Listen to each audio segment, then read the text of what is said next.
Naranasan mo na ba mag-exercise pero hindi ka naman pumayat kaya sumuko ka na? Alamin mo sa video na to ang dahilan kung bakit at kung paano ka papayat ng mabilis. Pero bago mo malaman kung paano ba yung tamang pagpapayat, alamin mo muna kung bakit ka nataba. Ito ay para mas maintindihan mo kung bakit ito yung tamang solusyon para ikaw ay mabilis na pumayat. May video na ako na nagawa tungkol dito and panoorin nyo na lang dito. Kung gusto mo talagang pumayat, iwasan mo yung mga hype or mga shortcut method na nangangako ng mabilis na pagpayat tulad ng pills, slimming tea, slimming coffee, at kung ano pang mga pinagbebenta na nangangako ng pagpayat.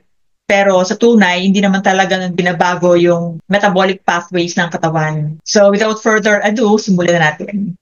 Una, itama muna yung kinakain mo. Ang nagpapataba sa atin ay high-carb foods.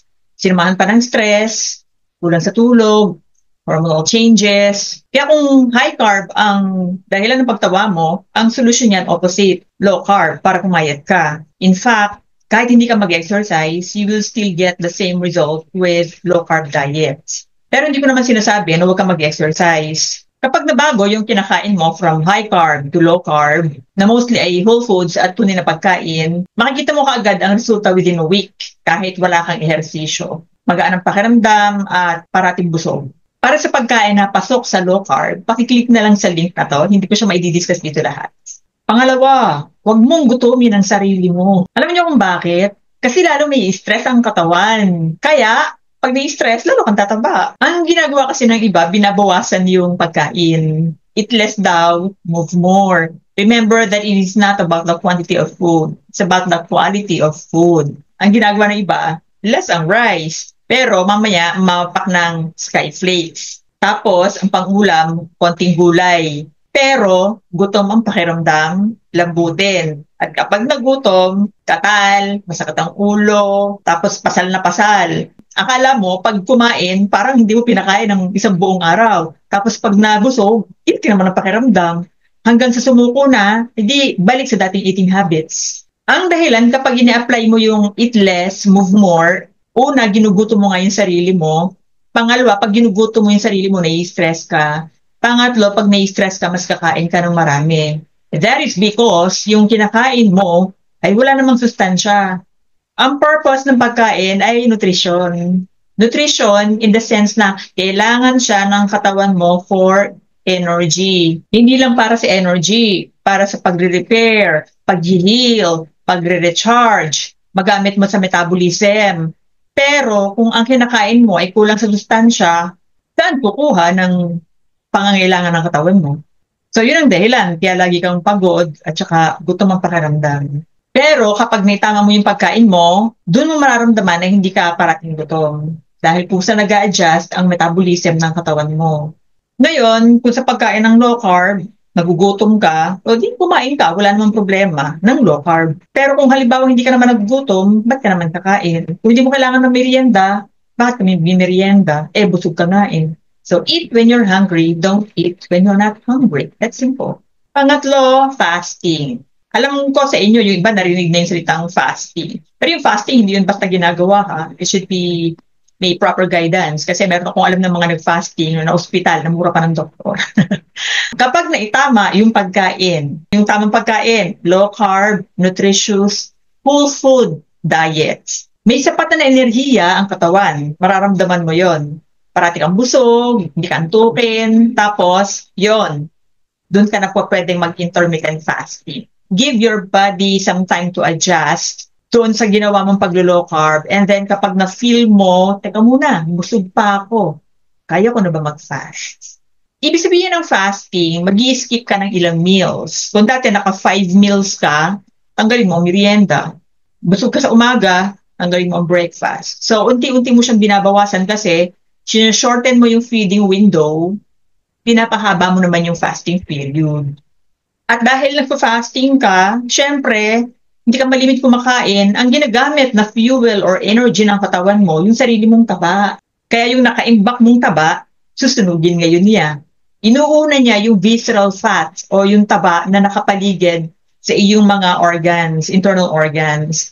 Kaya kung mag-low carb ka, tapos magtitimbang ka after a week, tapos nakita mo, bakit wala agad progress Huwag ka mainip kasi ang unang sinusunog ng katawan mo, yun nasa internal organs. Sa tunay, yung taba sa internal organs, hindi agad din magre-reflect sa overall na timbang ng katawan mo. Pero yung mga susunod na linggo nun, pag ginawa mo siyang consistent, doon mo makikita ang pagbaba ng timbang mo. And sa totoo lang, pinakamababa na ngayon, 1.5 kilogram per week. Meron ako nakikita na araw-araw nagtitimbang, tapos pag hindi nakitang walang progress sa loob ng isang linggo, ay nasuko na at ang sabi ay hindi daw epektibo. Tuloy-tuloy lang. Basta ginagawa mo siyang tama, hindi maaaring wala kang resulta either sa pakiramdam or sa mismong weight mo or pulse. Sa fasting, magsimula ng 12 hours. For example, ang last meal mo ay 6 p.m. Then nag-breakfast ka ng 6 p.m. In between those period from 6 p.m. to 6 a.m., wala doon mga midnight snack ha, walang merienda, walang anything na kakainin kahit painikutib or any sugary drinks or drinks na mag-spike ng insulin or may mga calories. So hindi na be-break yung fast doon. Ibig sabihin nun, yung 12 hours no, naka-fasting ka talaga doon. Yung fasting na yon, kahit 12 hours pa lang yun, malaki na yung effect nun sa iyong weight loss. Yung sinasabi na ang breakfast is the most important meal of the day, hindi yung totoo. Hindi ko sinasabi na huwag ka mag-breakfast. Ang sinasabi ko lamang kung hindi ka naman gutom at tatanungin mo ako, can you skip breakfast? Yes, kung hindi ka gutom. At kung ang kinakain mo talaga ay low-carb na whole foods. Pero kung gutom ka naman, fine, you can take your low-carb breakfast. Ang punto dito, the more na pinapahaba mo yung fasting mo, the more na mas may effect siya sa weight loss mo. Dahil ang ginagamit mo nga na energy ay wala kang intake ng pagkain, ay yung sarili mo ng fat. Doon ka napapasok ngayon sa state ng tinatawag na ketosis or pag-burn ng sarili mong taba instead of using yung stored glycogen or asukal ng katawan mo. So, kung nag-skip ka ng breakfast, let us say kumain ka naman ng 9 or 10, doon mo siya binrake yung fast mo. That will be 15 to 16 hours. So, mahaba na yon. Napakalaki na lalo ng effect nun. Siguraduhin lang na pag nag-fasting kayo, talagang whole food ang pagkain niyo. Para lang, pag kumain kayo sa gabi, ang ideal na time ng dinner or ng last meal mo sa hapon ay 3 hours before you go to sleep. Ito ay para mabigyan ng time si insulin na pababain ng iyong blood sugar. Sa gabi kasi, kapag busog, tapos tutulog ka na, mataas yung insulin mo, mataas din yung cortisol mo. Yung cortisol, yung tinatawag na stress hormone. Yung dalawang yun kasi ang kambal sa pag-i-store ng taba sa katawan. Kaya kailangan talaga, pababain muna siya bago matulog. Dahil kung hindi, may effect siya sa weight loss mo. Pang-apat, exercise.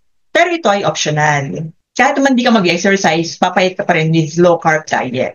Kapag ikaw ay naka-low carb, tapos naka-fasting ka pa, tapos nag-exercise ka, yung pagpayat mo, mas mabilis. Kasi, biruin mo, nag-fasting ka, nag-exercise ka, wala kang food intake, tapos low carb pa ang kinakain mo.